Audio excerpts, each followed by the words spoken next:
Naku, eto na nga, may connect sa balita mo kanina kay Ashtin at saka kay Andres Rodel. Kasi nga talaga, itong mga fans talaga ay nag-aaway-away talaga kung sino ang mas bagay.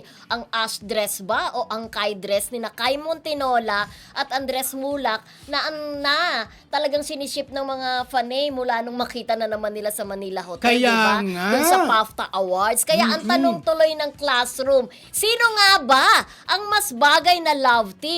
Ang Kai dress, Kai Montinola, Andres Mulak o Ash dress ni na Ashtin Olviga at Andres Mulak? Sa debating ito, ako po ang unang sasagot. Depende sa ilalabas ng ating online ruleta at kung ano man ang mapipili ko ay paninindigan ko kaya wag akong ibabash.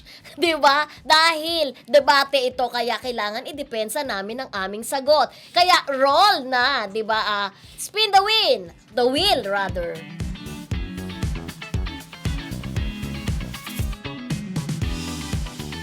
Depende. Depende ako. Dapat mamaya ako sumagot pagkatapos yung dalawa, di ba? Oo nga. Oo. So, depende ako. Depende. Depende kung sino talaga ang kakagatin ng mga fans.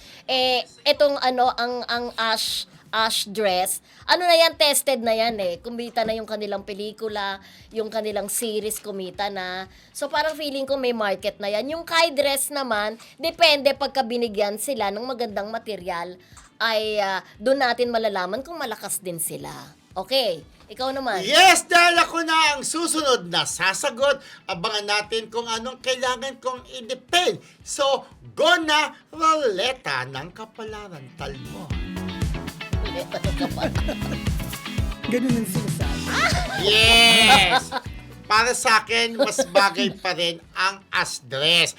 Kasi sila naman yung unang binild up, kaya dapat ituloy-tuloy lang. Dahil unang-una nga, ay kumita naman ng kanilang launching movie. So sila pa rin ang bagay. Marami na silang mga funny. Nakita ko kung paano silang pagkaguluhan nung time na nagpo-promote sila ng kanilang pelikula at tuwing may mall show sila. Kumbaga, dapat lang i-build up na ng bonggang-bongga ng Viva ang Astres dahil mas malaki pa ang magiging following niya kung maraming projects ay ibibigay sa kanya. Bagay na bagay ang Astres. Diba mga friendship, mga Astres, talbo?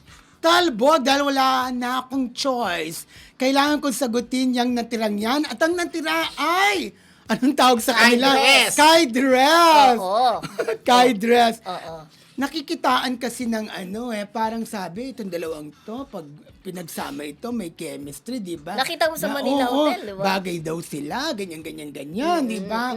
Pero, yun na nga, bakit hindi itry, di ba? Malay natin kapag tinrayan, bobongga at makakalikha na naman ng bagong love team. Hanggang doon na lang po ang aking sasabihin.